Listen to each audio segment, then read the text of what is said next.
कैसे हो दोस्तों। अब दोनों फिल्मों का ये वीडियो है, मतलब कोई आर्ग्यूमेंट होनी नहीं चाहिए। इसको बैक कर रहा हूँ, उसको बैक कर रहा हूँ वाला एंगल, मैं दोनों को सपोर्ट कर रहा हूँ, आप खुद जानते हो। बट क्या ये फिल्में दोनों भी क्या अच्छी चल रही है, कौन सी फिल्म ज़्यादा सेफ है, लॉजिक से बात करने वाला हूँ। और इसमें इसका ये मतलब नहीं होगा कि दूसरी फिल्म सेफ नहीं है, बट मैं कह रहा हूँ कि ड्रॉप के भी बारे में बात होगी। ड्रॉप बहुत बड़ी बात होती है।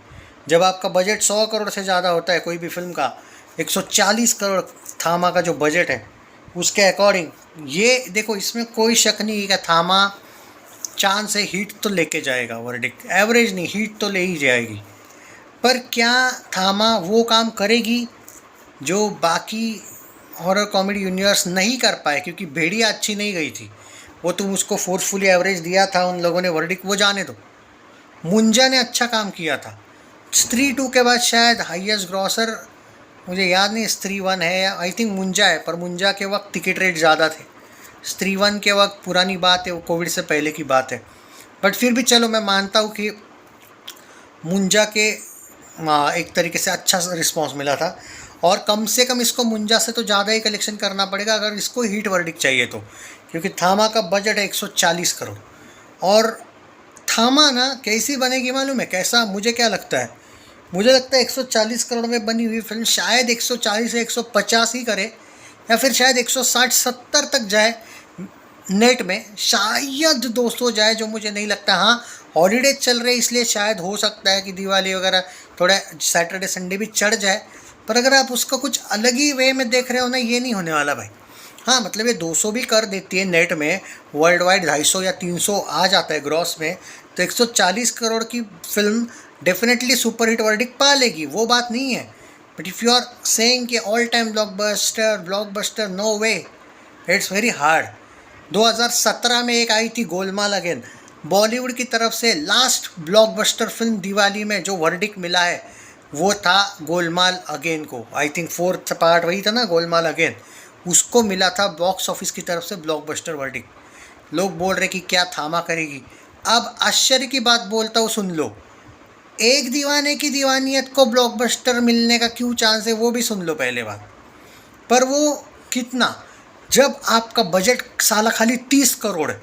अब सुन लो मेरी बात, यहाँ पे कुछ अलग चीज़ें होगी, और जब कंपैरिजन होगी तो वो बायस नहीं लॉजिक के साथ होगी।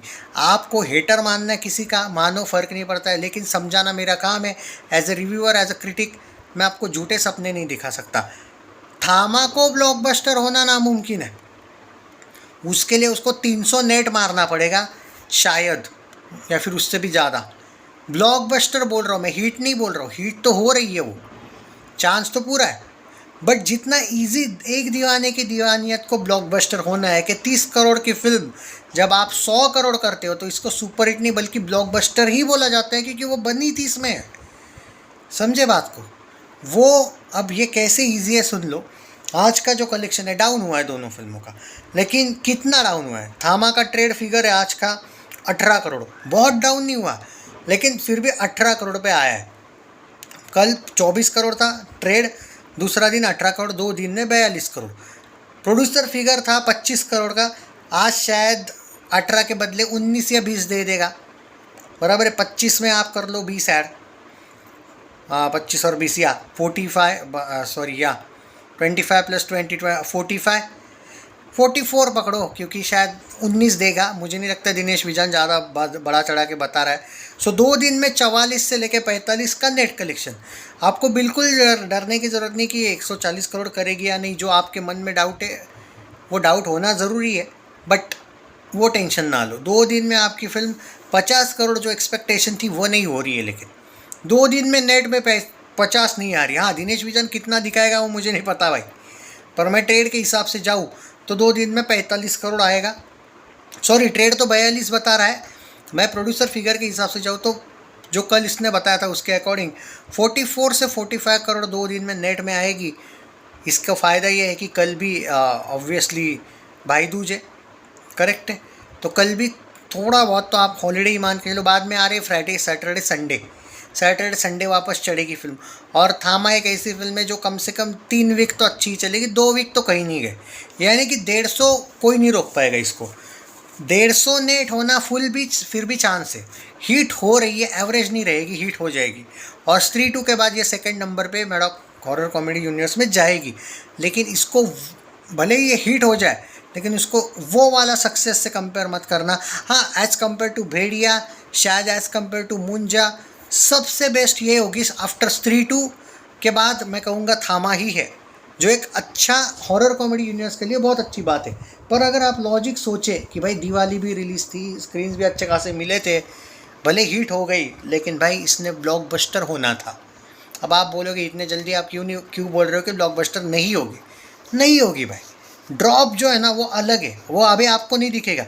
देखो, हिट का सेलिब्रेशन करना अलग है, सुपर हिट और ब्लॉकबस्टर के वर्डिक्ट वाला लॉजिक ही अलग है। इस फिल्म के लिए शायद सुपर हिट भी कर ले तो बहुत बड़ी बात है। हिट तो हो रही है, फ्लॉप नहीं होगी था, क्लीन हिट होगी, ये मैं गारंटी दे सकता हूँ। 150 नेट तो कम से कम जाएगी, ये भी मेरा गारंटी है। भले बाद में कितनी स्लो हो जाए, उतना तो करके रहेगी। बट दिवाली रिलीज, ज़्यादा शोज, ज़्यादा स्क्रीन्स, अच्छा खासा promotion, already Maddock horror comedy universe से कनेक्शन, उसके बाद क्या आप सिर्फ हिट एक्सपेक्ट कर सकते हो? ब्लॉकबस्टर होनी थी ना, चाहिए जो मैं कह रहा हूँ।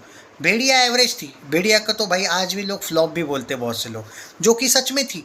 पहले उसका बजट अलग बताया गया था, 80 करोड़ बताया गया था, बाद में जब फिल्म के लगे दृश्यम 2 ने लगा दिए थे, तब से 60 करोड़ बता दिया और बोला कि नहीं नहीं ये तो 62-64 हमने कमाया, वर्ल्ड वाइड वगैरह मिला के हिट है। तो वो सेम ही हिट मिला था बॉक्स ऑफिस ने। दिनेश विजन ने बहुत ट्राई किया था उसको हिट मिलवाने का, हालांकि वो हुई थी फ्लॉप, लेकिन फाइनली बॉक्स ऑफिस ने भाई एवरेज दिलवा दिया था। पर वो भी लगी गए थे उसके, मुंजा तो फिर भी चली थी।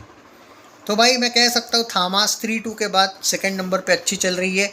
बट इसने ज़्यादा एक्सपेक्टेशन के अनुसार जो इसकी हाइप थी ग्राउंड लेवल पे, वो बहुत हाई थी, वैसा नहीं कर रही। हाँ, हिट हो जाएगी, लेकिन उस काबिलियत से जिसकी उसने जो हाइप थी उसकी, उस हिसाब से वो कम से कम सुपर हिट या ब्लॉकबस्टर होनी थी, जो शायद ना हो। बट 2 दिन में भाई कलेक्शन है आपका 42 करोड़, और या फिर प्रोड्यूसर फिगर 45 करोड़, ये हो गया थामा। एक दीवाने की दीवानियत 30 करोड़ में बनी है, सबसे बड़ा एडवांटेज इसका यही है। पहला दिन 9 crore producer figure trade figure था, और दूसरा दिन 7.5 करोड़। 2 दिन में 16.5 करोड़ नेट में, और खाली 30 करोड़ में बनी है। ये होता है जब कम बजट की फिल्में होती है। ये देख लो फ़ायदा आपका। अब दूसरा फ़ायदा सुन लो, प्रोड्यूसर फिगर था 10 करोड़, दूसरे दिन का आएगा 8 करोड़, 8-8.5 करोड़, यानी कि 18 करोड़ प्रोड्यूसर दिखा रहा है और 16.5 करोड़ ट्रेड है। यानी कि थामा का भी ऐसा ही दिख रहा है कि प्रोड्यूसर ज़्यादा बढ़ा चढ़ा के नहीं बता रहा है, और ये भी नहीं। तो जो भी है, ये उस मामले में चीटिंग नहीं कर रहे हैं ये लोग, अपनी अपनी तरफ से कोई बड़ा चढ़ा के नहीं बता रहे। पर एक बात याद रखना, एक 30 करोड़ की फिल्म अगर 2 दिन में 16.5 ट्रेड फिगर हो या 18.5 प्रोड्यूसर फिगर हो, उतनी भी कर रही है, तो अपने और 2 दिन में ये 15 करोड़ तो आराम से करके हिट हो जाएगी। समझ रहे हो? हिट हो जाएगी। एक दीवाने की दीवानियत का फ़ायदा क्या है वो बता रहा हूँ मैं, किसी की साइड नहीं ले रहा हूँ, मैं लॉजिकल बात बोल रहा हूँ। जब आपका बजट कम होता है तो आपकी चीज़ें आपको कितनी फेवर में होती है। देखो, कम स्क्रीन्स मिले, प्रमोशन जम के किया एक दीवाने की दीवानियत ने, वो नहीं कह रहा हूँ, लेकिन सपोर्ट जो मैडॉक हॉरर कॉमेडी यूनिवर्स को है, क्या उतना है इस फिल्म को? नहीं। बहुत से लोग इसको बहुत बुरा बैश भी कर रहे हैं, पर फिर भी लोग नहीं चाहते कि किसी और एक आदमी का सुशांत सिंह राजपूत बने। बात को समझ में आ रहा है कि क्यों सपोर्ट मिल रहा है हर्षवर्धन को? यही एक एंगल है, बाकी कोई लॉजिक नहीं है। वो चाहते हैं कि भाई इसके साथ इनजस्टिस हुआ है सनम तेरी कसम के साथ। हालांकि SSR वो केस ही अलग है, वो कोई मुझे आज भी लगता है, और बहुत से ऐसे सबूत हैं जो मिटाए गए थे, तो वो तो भाई वो तो बताने की ज़रूरत नहीं है कि वो क्या था, मर्डर या सुसाइड, जो भी था वो आप तो समझदार हो, बट वो अलग बात है।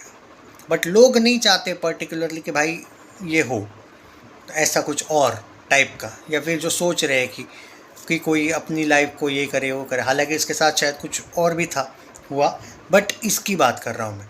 तो सिंपैथी फैक्टर बोलो, और एक म्यूज़िक इसका सबसे बड़ी ताकत बोलो। कम शोज़ के बाद भी एक अलग वे में प्रमोट किया गया फिल्म को, और एक सबसे बड़ी बात, कम बजट, और वो भी दिवाली रिलीज़, बहुत फ़ायदा हुआ इसको। 2 दिन में 18 करोड़, तीसरे दिन पे आप मान के चलिए वापस एक 5-6 करोड़, मान के चलिए 23-24 करोड़, चौथे दिन पे तो भाई 30 करोड़ तो हो ही जाएगा, इसका 6-7 करोड़ आ ही जाएंगे। और सैटरडे संडे भी आ रहे हैं, तब तक यार 40-45 करोड़ के बाद 50 करोड़ के ऊपर जब ये जाएगी नेट में, या फिर 60 करोड़ के ऊपर अगले और 5-6 दिन पकड़ के चलिए, उसके बाद तो इसको वर्डिक्ट ही सुपर हिट मिलेगा। तो क्यों नहीं 100 करोड़ पे ये ब्लॉकबस्टर होगी, हो भी सकती है। इसलिए मैंने पहले बोला इसका ब्लॉकबस्टर होना ज़्यादा इजी एज़ कम्पेयर टू थामा। थामा अगर हिट भी हो जाए तो भी ये बहुत अच्छी बात है। सो क्लैश नहीं है ये, एक को कम स्क्रीन से एक का ज़्यादा बजट है, एक को ज़्यादा स्क्रीन से एक का कम बजट है, इसको क्लैश नहीं बोलते। इसलिए मैं दोनों फिल्मों को फुल्ली सपोर्ट कर रहा हूँ। बट एक बात है इस दिवाली में, अगर ये दोनों फिल्में सक्सेस हो रही है तो एक बहुत बड़ी बात क्या है मालूम है, दिवाली में बॉलीवुड पूरा साल फ्लॉप ही देते आया है इस बार। चाहे वॉर 2 हो, बागी हो, सनी संस्कारी हो, तुम्हारी परम सुंदरी हो, सिकंदर हो, बड़ी बड़ी फिल्में के भी नाम है इसमें, करेक्ट है ना। तो भाई क्या था, दे दे प्यार दी, गलती से बोला गया, सन ऑफ सरदार 2 बोला था मैं। तो सन ऑफ सरदार 2 हो, जितनी भी भाई फिल्में अभी तक जो एक्सपेक्टेशंस के अनुसार है वैसी चली ही नहीं है। तो एक फ़ायदा है बॉलीवुड का जो कंटिन्यू फ्लॉप पे फ्लॉप दे रहा है। इवन बागी 4 भी फ्लॉप हुई थी भाई, कम से कम दिवाली में ये दोनों फिल्में सक्सेस रेशियो में तो जा रही है। थामा भी 150 प्लस जाके कम से कम हिट तो हो ही रही है, और ये शायद 30 करोड़ की फिल्म, ये तो 4 ही दिन में अपना बजट क्रॉस करके शायद 60-70 के 100 करोड़ भी करके सुपर हिट या ब्लॉकबस्टर ले रही है। यानी कि 2 आउट ऑफ 2 सक्सेस, एक ही दिन दोनों फिल्में रिलीज़ हुई और सक्सेसफुल हुई है, ऐसा भी हो सकता है। बाकी फिल्मों का आपने देखा है कितनी बड़ी बड़ी फिल्मों के लगे पड़े, तो इसमें तो ये भी अच्छी बात है कि ये बॉलीवुड के लिए अच्छा ही दिन है दिवाली का, कि दोनों भी फिल्में सक्सेस हो रही है। हालांकि हाँ ड्रॉप है, आपको दिखेगा थामा में वो अलग ही, बहुत से लोग बहुत रिएक्ट कर रहे हैं कि अरे बहुत बड़ा ड्रॉप है। ड्रॉप बहुत बड़ा नहीं है, रिलीज़ डेट बहुत अच्छी है थामा की। चैनल सब्सक्राइब नहीं किया है तो कर लीजिए, पूरा लॉजिकल एनालिसिस किया है। उम्मीद करता हूँ शेयर करोगे, हाइप करोगे वीडियो को। आई डोंट थिंक इतना मैच्योरिटी के साथ आपको सच में कोई बताएगा।